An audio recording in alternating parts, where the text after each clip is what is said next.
Time for another therapeutic approaches video. Last video I did a EDP, ACT, and Adlerian therapy, and I am going to stick it to like 2 or 3 because the videos get too long. Disclaimer, you don't need to know every therapeutic approach.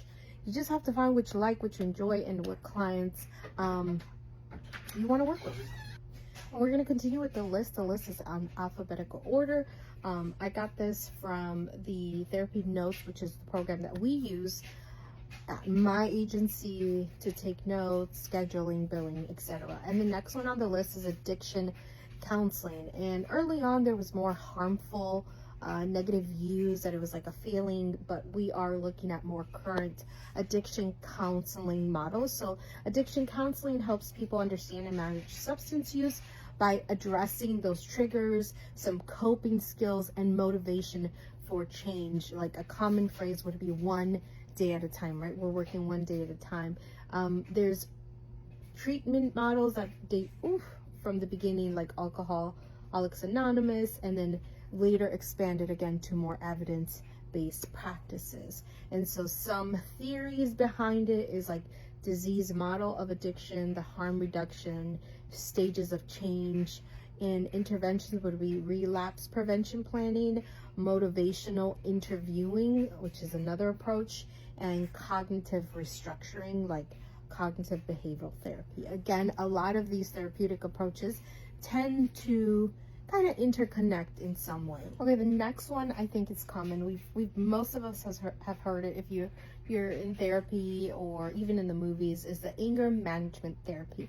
And so anger management therapy teaches people to recognize, understand, and control their anger in healthy ways instead of reactive, being impulsive, and then more harmful ways of demonstrating anger, which is sometimes the reason why someone would start anger management therapy. Something happened, the law, etc. And so it's about eliminating anger, right? We're learning to manage it. We're never teaching someone that, oh my God, anger is a terrible emotion. Everyone feels anger. Even students in schools, I would never be like, oh my God, anger is a terrible feeling. No, it's part of being human.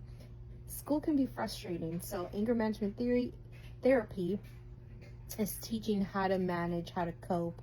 CBT is usually in it, like cognitive behavioral therapy, emotional regulation, mindfulness. Those are the common theories. Interventions would be like the cognitive behavior, like the restructuring, impulsive control techniques, relaxation training to make sure that your body is relaxed once you know your triggers, and then how to manage those situations.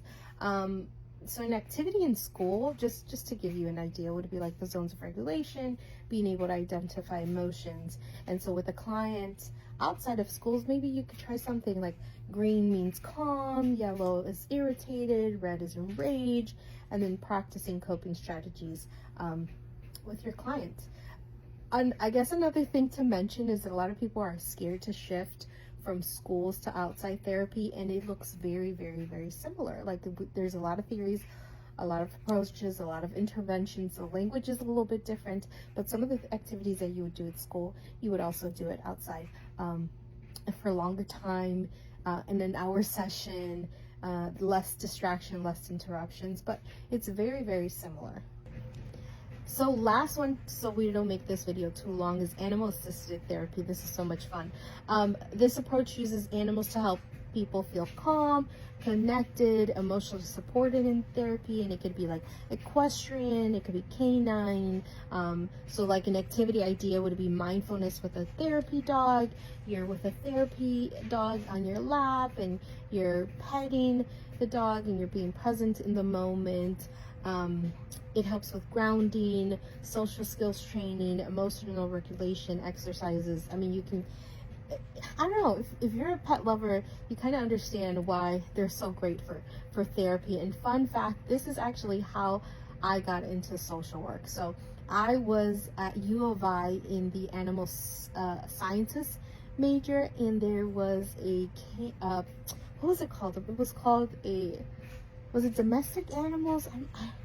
don't remember, but there was one class on therapeutic dogs and dogs being used in schools to support students, and something in my brain just clicked. Something was like, ooh, I like that therapy. I like that therapy. And it even reminded me of like when my sister was younger and would find animals. She found cats and dogs and would be reading to them. And I don't know, something about that was just so powerful. It just stuck in my brain. And then in that class at U of I, that's when I knew. I was like, no, I want to work in therapy. I want to do something with therapy. Sadly, I don't work with animals right now, but that's such a interesting approach, animal assisted therapy.